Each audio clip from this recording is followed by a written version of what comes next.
Hello दोस्तों, नमस्कार। तो लूसेंट की इस सीरीज़ में आज का जो टॉपिक है हमारा वो है प्रागैतिहासिक काल यानी प्री हिस्टोरिक पीरियड।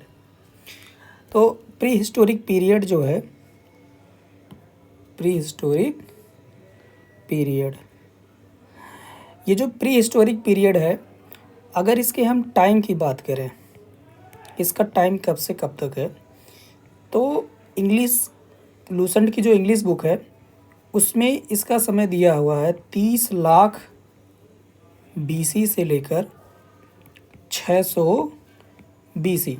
और अलग अलग बुकों में इसका टाइम जो है वह अलग अलग दिया गया। मतलब स्कॉलर जो हैं वह अलग अलग टाइम बताते हैं, जो अलग अलग स्कॉलर हैं इसके बारे में टाइम पीरियड अलग अलग बताते हैं। लेकिन अगर हम लूसेंट की माने तो यहाँ पे जो टाइम पीरियड दिया गया है प्रागैतिहासिक काल का 30 लाख बीसी से लेकर 600 बीसी तक है। ठीक, अब बात करते हैं हम इतिहास की। तो जो भारतीय इतिहास है, अगर हम लेखन के आधार पे देखें, किसके आधार पे?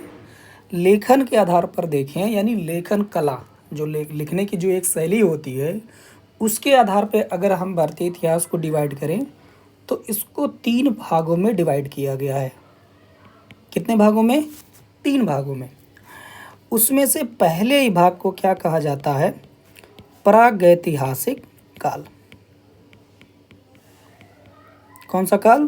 प्रागैतिहासिक काल, यानी प्री हिस्टोरिक पीरियड। और दूसरा जो है वह है आद्य ऐतिहासिक काल। कौन सा काल? आद्य ऐतिहासिक काल, यानी प्रोटो हिस्टोरिक पीरियड।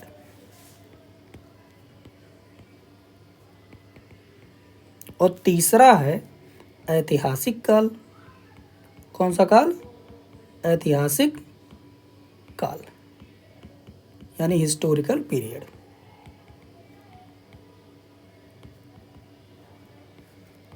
ठीक, तो कितने भागों में डिवाइड किया गया है? 3 भागों में। पहला हो गया ऐतिहासिक काल, दूसरा आद्य ऐतिहासिक काल और तीसरा हो गया ऐतिहासिक काल। अब हम पहले प्रागैतिहासिक काल के बारे में देखते हैं। ठीक, तो जो प्रागैतिहासिक काल है हमने किसके आधार पर डिवाइड किया है? हमने लेखन शैली यानी लेखन कला के आधार पर इसको डिवाइड किया है। तो जब हम बात करते हैं प्रागैतिहासिक काल, तो प्रागैतिहासिक काल ऐसा है जिसमें मानव ने अभी अभी जन्म लिया है, यानी इस समय क्या हो रहा है? मानव का विकास हो रहा है। क्या हो रहा है? मानव का विकास हो रहा है, ह्यूमन एवोल्यूशन हो रहा है। किस काल में? प्रागैतिहासिक काल में। तो बताइए, क्या इस काल में जो लिखने की कला होगी विकसित होगी? नहीं होगी। अर्थात प्रागैतिहासिक काल में लेखन कला जो है, लिखने की शैली जो है वह विकसित नहीं हुई थी, उसका उद्भव नहीं हुआ है। किसका उद्भव? लिखने की कला का अभी उत्पत्ति नहीं हो पाई है। तो अगर हम बात करें कि जो ये प्रागैतिहासिक काल है इसका उदाहरण कौन सा है? इसका उदाहरण आप दे सकते हैं पाषाण काल को। कौन सा काल हो जाएगा? पाषाण काल, यानी स्टोन एज। स्टोन एज जो है उसको हम किस में रख सकते हैं? प्रागैतिहासिक काल में। अगर आपसे क्वेश्चन ये पूछा जाए कि बताइए प्रागैतिहासिक काल निम्नलिखित काल में से किस में आएगा, तो आपको आंसर कौन सा मानना है? प्रागैतिहासिक काल, यानी प्री हिस्टोरिक पीरियड आपको टिक लगाना है। तो प्रागैतिहासिक काल में हमने देखा क्या कि अभी मानव का विकास हो रहा है, इसलिए इस काल में लिखने की कोई कला अभी विकसित नहीं हो पाई है, अर्थात लिखने की कोई कला भी इसमें नहीं है। और इसका उदाहरण एक हो जाएगा पाषाण काल। अगला कौन सा है? आद्य ऐतिहासिक काल। तो इसमें क्या हुआ है, इसमें थोड़ा सा मानव का विकास हो चुका है, यानी इसमें जो लेखन कला है, जो लिखने की शैली है, लेखन शैली जो है उसका विकास हो गया है। इसमें आदि ऐतिहासिक काल में, तो आदि ऐतिहासिक काल में लेखन कला इसका क्या हो गया है, विकास हो गया है, लेकिन इसको अभी तक पढ़ा नहीं जा सका है। ठीक, आद्य ऐतिहासिक काल की जो भी लिखने की कला थी, जो भी लेखन साक्ष्य थे, उसको प्राप्त भी कर लिया गया है, लेकिन अभी भी उसको पढ़ा नहीं जा सका है। किस काल का, आद्य ऐतिहासिक काल का। इसका उदाहरण हो जाएगा सिंधु घाटी सभ्यता, इंडस वैली सिविलाइजेशन। सिंधु घाटी सभ्यता, यानी सिंधु घाटी सभ्यता जो है, इस समय लिखने की कला जो है विकसित हो गई है, लेकिन जो उस समय लिखे गए हैं अभी तक उसको पढ़ा नहीं जा सका है। इस समय जो लेखन कला थी वह थी चित्रात्मक, यानी चित्र के द्वारा दर्शाया जाता था और उसे ही समझा जाता था, उसको ही लेखन कला कहा गया। तो अगला अब हम देखेंगे ऐतिहासिक काल। ऐतिहासिक काल में क्या होगा, इसमें जो भी लेखन जो भी प्राप्त किए गए हैं, लिखित रूप में जो भी साक्ष्य प्राप्त किए गए हैं उसको पढ़ा जा सका है, पढ़ा जा सका है। ठीक, यानी ऐतिहासिक काल में हमने लिखित रूप में साक्ष्य भी प्राप्त कर लिए हैं और उसको पढ़ा भी जा सका है। आद्य ऐतिहासिक काल में लिखित रूप में साक्ष्य प्राप्त हुए हैं लेकिन पढ़ा नहीं जा सका है, और प्राग ऐतिहासिक काल में लिखित रूप में साक्ष्य प्राप्त नहीं हुए हैं। तो प्राग ऐतिहासिक काल का उदाहरण हो जाएगा पाषाण काल, और आद्य ऐतिहासिक काल का उदाहरण हो जाएगा सिंधु घाटी सभ्यता, और ऐतिहासिक काल का उदाहरण हो जाएगा वैदिक काल। क्या हो जाएगा, वैदिक काल। यानी वैदिक काल से क्या होगा, अब लिखित रूप में साक्ष्य हमें प्राप्त होने लगेंगे, बुक्स हमें प्राप्त होने लगेंगे वैदिक काल से। ठीक, अब आइए देखते हैं कि ये जो प्रागैतिहासिक काल है, जो प्रागैतिहासिक काल है, इसको भी 3 भागों में डिवाइड किया जा सकता है। कितने भागों में, 3 भागों में। प्रागैतिहासिक काल को हम डिवाइड करते हैं, तो यहाँ हो जाएगा प्रागैतिहासिक काल। ठीक, तो प्रागैतिहासिक काल का उदाहरण कौन सा है, पाषाण काल। ठीक, अब पाषाण काल को कितने भागों में, 3 भागों में। कौन सा हो जाएगा, पहला हो जाएगा पूरा पाषाण काल,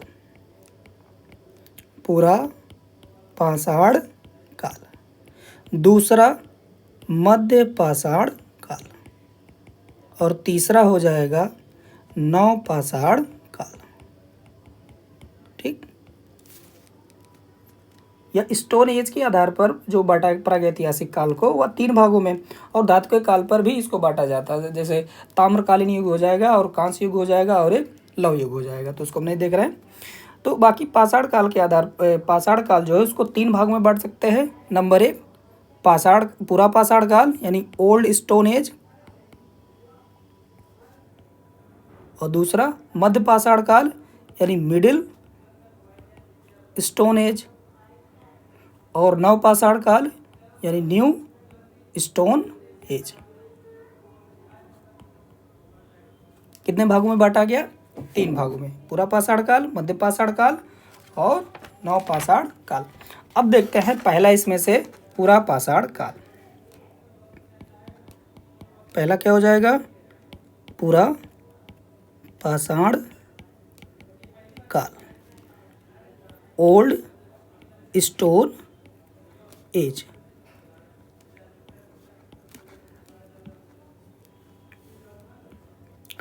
ओल्ड स्टोन एज को पैलियो पैलियोलिथिक एज भी कहा जाता है। Paleolithic age. ये जो पैलियोलिथिक एज है यह दो शब्दों से मिलकर बना हुआ है। पहला क्या हो जाएगा, पैलियो, और दूसरा बना है लिथिक। इसका मतलब क्या है, पैलियो का मतलब होता है ओल्ड यानी पुराना, और लिथिक का अर्थ होता है पाषाण। क्या होता है, पाषाण यानी पत्थर। और एज का मतलब काल या समय हो जाएगा या वर्ष। तो इसलिए पूरा पाषाण काल को पैलियोलिथिक एज कहा जाता है, क्योंकि पैलियो का अर्थ होता है पुराना और लिथिक का अर्थ होता है पाषाण और एज का अर्थ हो जाएगा काल। तो बन जाएगा पूरा पाषाण काल। पूरा पाषाण काल जो है इसके खोजकर्ता कौन है, रॉबर्ट ब्रूस। क्या नाम है उनका, रॉबर्ट ब्रूस फ्रूट। किसके खोजकर्ता, पूरा पाषाण काल के। और इन्हें क्यों इनको खोजकर्ता कहा जाता है, वैसे जो रॉबर्ट ब्रूस हैं इन्होंने पूरा पाषाण कालीन औजार की खोज की थी। किसकी खोज की थी, औजार की खोज की थी। किस समय के, पूरा पाषाण कालीन। और वह जो औजार था वह क्या था, कुल्हाड़ी। क्या था, कुल्हाड़ी।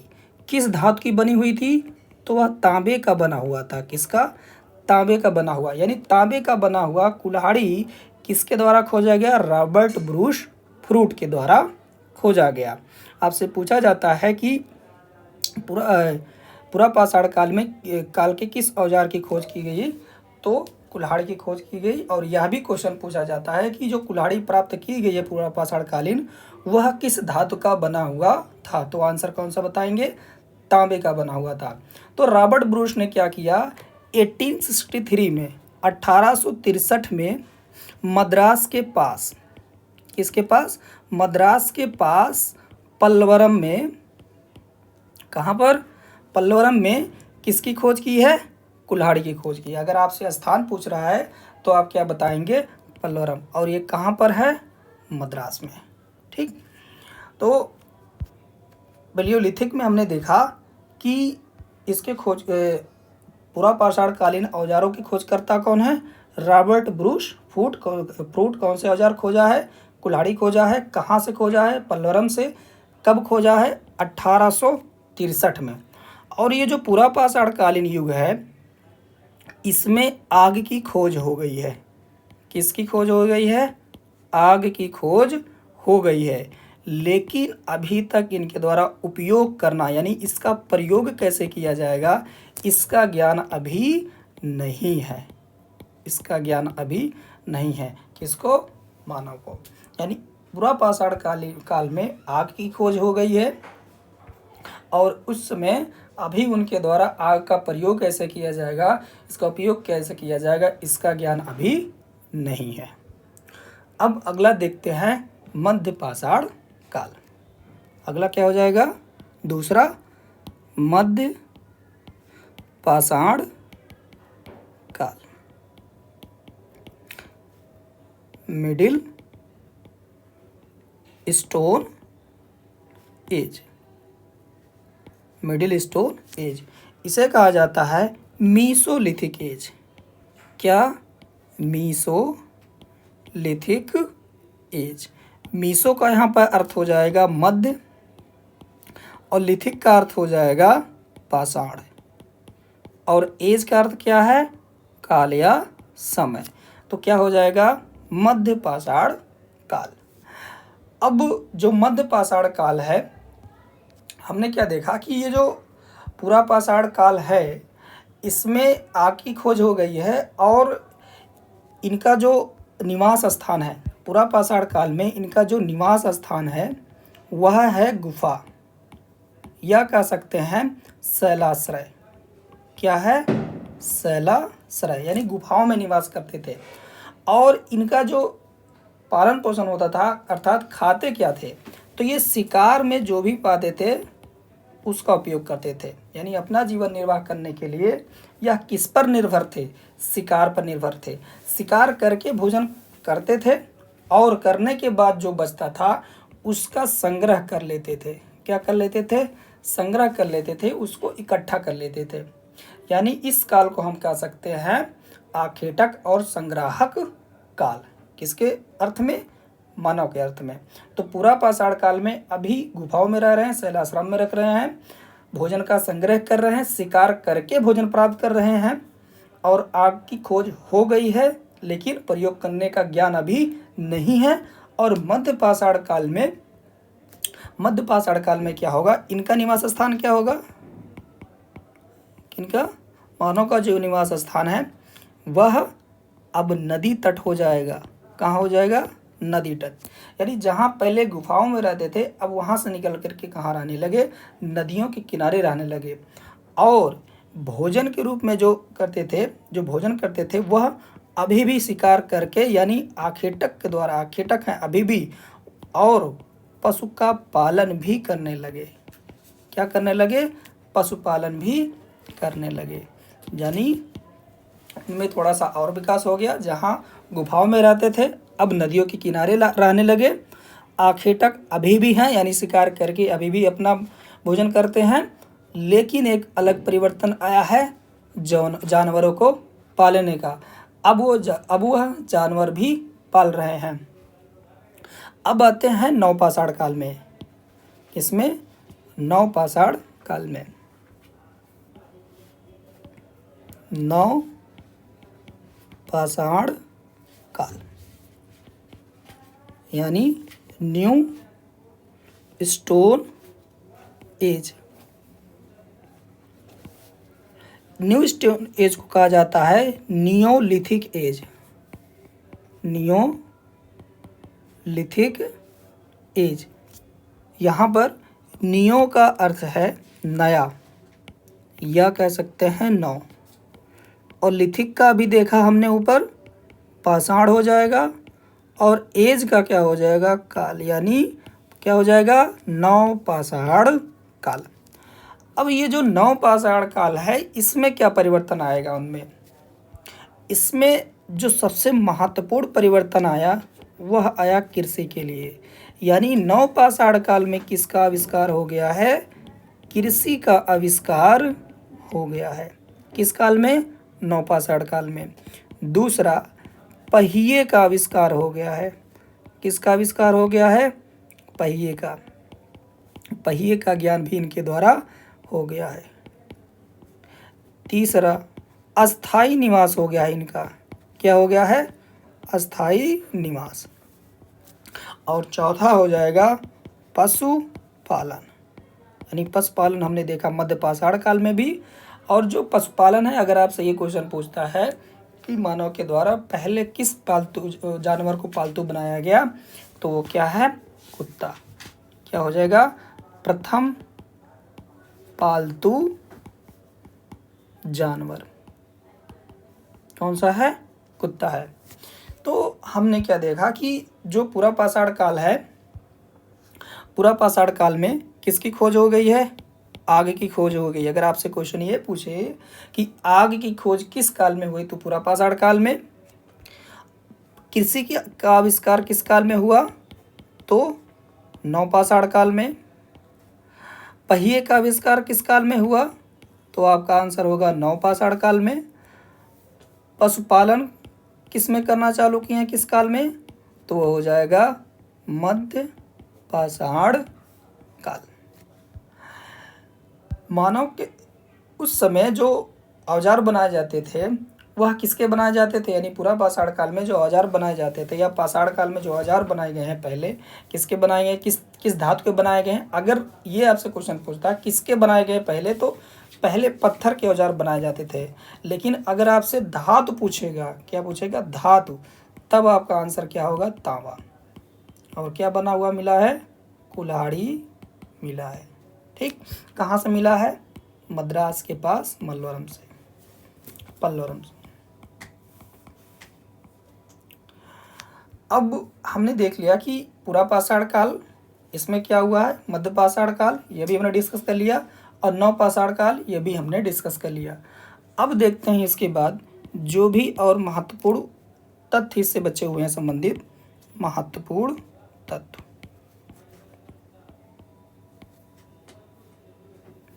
महत्वपूर्ण तथ्य।